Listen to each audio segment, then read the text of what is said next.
তো হ্যালো বন্ধুরা, তোমরা সবাই কেমন আছো? আশা করি ভালো আছো। তো বন্ধুরা, আমি কিছুদিন আগে গেছিলাম দক্ষিণেশ্বরে।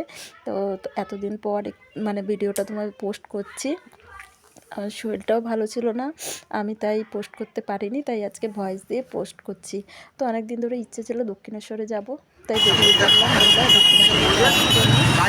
বন্ধুরা। দেখো, ফাইনালি বাসে উঠে গেলাম। যেহেতু দক্ষিণেশ্বরে যাব, বাসে করেই এক বাসেই চলে যেতে পারবো। তো আমরা কিন্তু মানে একটু সকাল সকালই বেরিয়েছি, তাও যেতে যেতে আমাদের 12টা বেজে গেছে।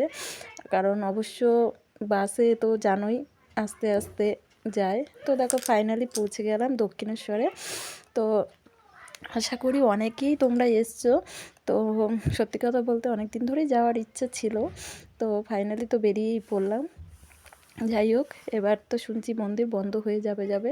তো ওই জন্য তাড়াতাড়ি করে যাচ্ছি, যেহেতু 12টা বেজে গেছে, আর বেশিক্ষণ সময় নেই মন্দির বন্ধ হতে। আবার 4টার সময় খুলবে, তাই জন্য তাড়াতাড়ি করছি। তো দেখো ফাইনালি মন্দিরের কাছাকাছি চলে আসলাম। তো এখন মায়ের প্রসাদ কিনবো, তারপরে পুজো দিতে ঢুকবো। তো খুব গরমও লাগছিল, কারণ মানুষের ভিড়ে না গরমটা বেশি লাগে। তো যাই হোক, আমরা আস্তে আস্তে করে মায়ের মন্দিরে ঢুকছি। তো দেখতে থাকো তোমরা।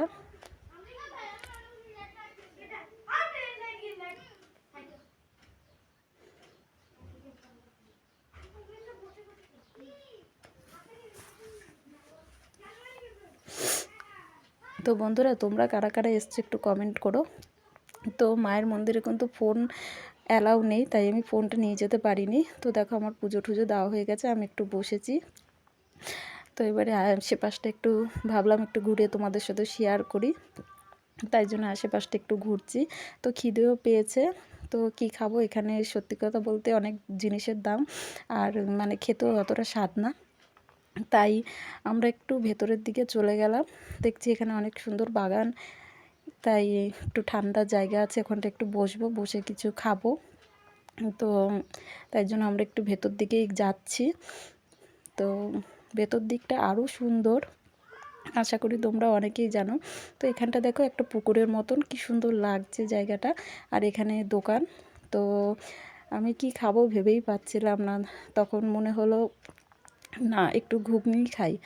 মানে কি বলবো, ঘুগনিটা নিয়েছি, ঘুগনিটা মানে সত্যি কথা খেয়ে পোষায়নি। মানে না হয়েছে নুন, না হয়েছে টক, না হয়েছে কিছু, মনের মতন হয়নি। তাই আমি একটু একটু করে খাচ্ছি, সে আমার মুখ দেখে বুঝতে পারছো।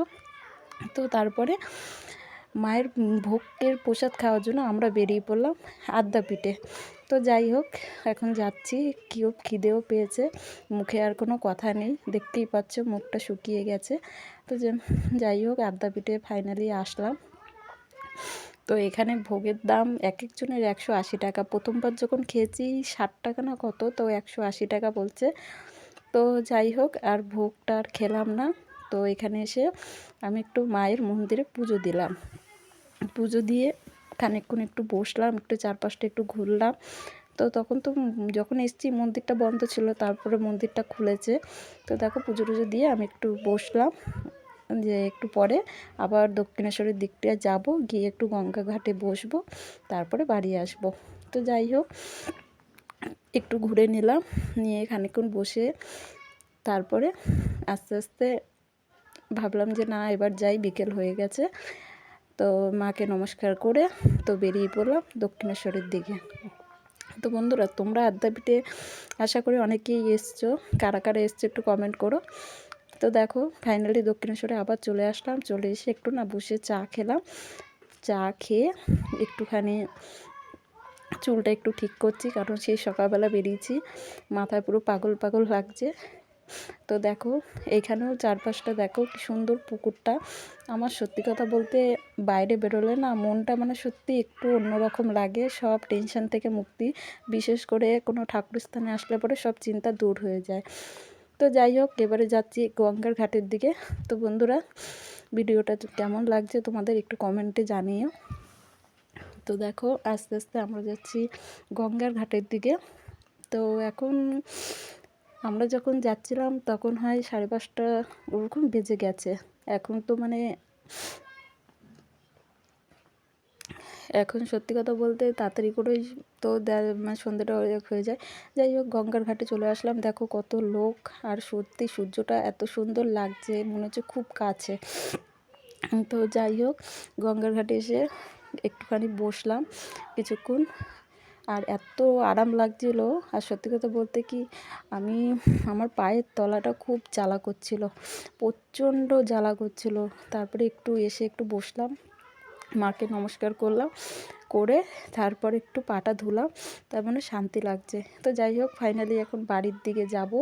তা সন্ধে হয়ে যাচ্ছে, বাড়ির দিকে বেরোবো, তাই জন্য এই রওনা দিচ্ছি। তো যেতে ইচ্ছা করছে না তবুও। তারপরে ওই দিকটায় হচ্ছে বেলুড় মঠের দিকেই, মানে লঞ্চের দিকে এখানে একটা মন্দির আছে। তো আমরা একটু মন্দিরটা একটু দর্শন করে নিলাম। নেওয়ার পর আমি একটু হাতে মেহেন্দি করব বলে বুঝেছি। দেখো ফাইনালি এবার বাসে উঠে গেলাম। তো তোমাদের মেহেন্দিটা করেছি যে আমি একটু দেখাই। দেখো মেহেন্দিটা করেছি, মেহেন্দিটা না সত্যি আগেরবার যখন গেছিলাম কি সুন্দর করেছে, এবারে না মেহেন্দিটা একদম ভালো করে দেয়নি, মানে বাড়িতে এসেই উঠে গেছে বলতে গেলে। হ্যাঁ, যাই হোক, ফাইনালি বাড়িতে এসে আমার কিন্তু রান্নাবান্না কমপ্লিট। এসে একটু বিশ্রাম নিয়ে রান্নাবান্না কমপ্লিট করেছি, যেহেতু মন্দিরে গেছি তাই আমি নিরামিষই খাই আসতে পরে, আমি আমিষ খাই না। তো বন্ধুরা, ভিডিওটা ভালো লাগলে লাইক কমেন্ট শেয়ার করে পাশে থেকো, আমিও তোমাদের পাশে আছি। Tata, bye bye.